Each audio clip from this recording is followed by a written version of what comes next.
యేసుక్రీస్తు ప్రభువాన్ని ఎందుకు ఆరాధించాలి, ఎందుకు నమ్ముకోవాలంటే ఆపదల నుంచి మమ్మల్ని ఏం చేస్తాడు, విడుదల చేస్తాడు. చేయడని అంటలేదు, నేను ఆయన స్వస్థపరచడని అంటలేదు, ఆయన అద్భుతాలు చేయడని అంటలేదు.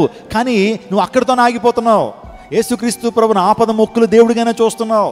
సమస్య రాగానే ఆయన దగ్గరికి వస్తే తీరుస్తాడని చూస్తున్నావు. కానీ ఆయన పాపక్షమాపణ ఇస్తాడని, నేను నిత్య జీవాన్ని ఇస్తాడని, ఆయన్ని తండ్రిగా నువ్వు ఆరాధించాలని నువ్వు మార్చుకోవాల్సిన విషయాలు ఉన్నాయే. ఎప్పటి నుంచి దేవుని నుంచి పొందుకోవటమేనా?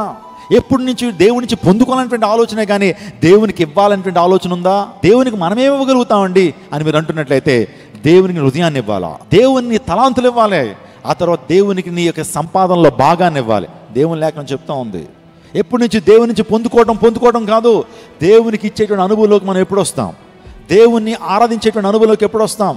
దేవుని అర్థం చేసుకునేటువంటి అనుభవంలోకి ఎప్పుడు వస్తాం? ఈరోజున క్రైస్తవ ప్రబోధకులు కూడా సంఘాన్ని ఎలా పెంచుతున్నారో తెలుసా? వారిని ఎదగనివ్వకుండా, దేవుని వాక్యాన్ని స్పష్టంగా బోధించకుండా వాళ్ళు ఒకటి నేర్చుకోరు, వారికి ఒకటి తెలియదు, మరి సంఘానికి ఏం చెప్తారు?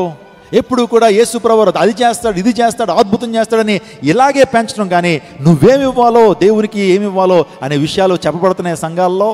దేవుని వాక్యం లోతుల్లోకి వెళ్ళి చెప్తున్నారా? దేవుని వాక్యం ఏం చెప్తుంది, మూలోపదేశాలు ఏంటి చెప్తున్నారా సంఘాల్లో? అంటే అలా చెప్తే సంఘంలో చాలామంది రారండి అని మాట్లాడేటువంటి దేవుని సేవకులు లేకపోలేదు. కానీ దేవుని మహాకృపను బట్టి చెప్తున్న నీ పరిచర్లో దేవుని వాక్యం ఉన్నట్లుగా ప్రకటించబడుతుంది. ఆమెన్ చెప్పండి. హల్లెలూయా.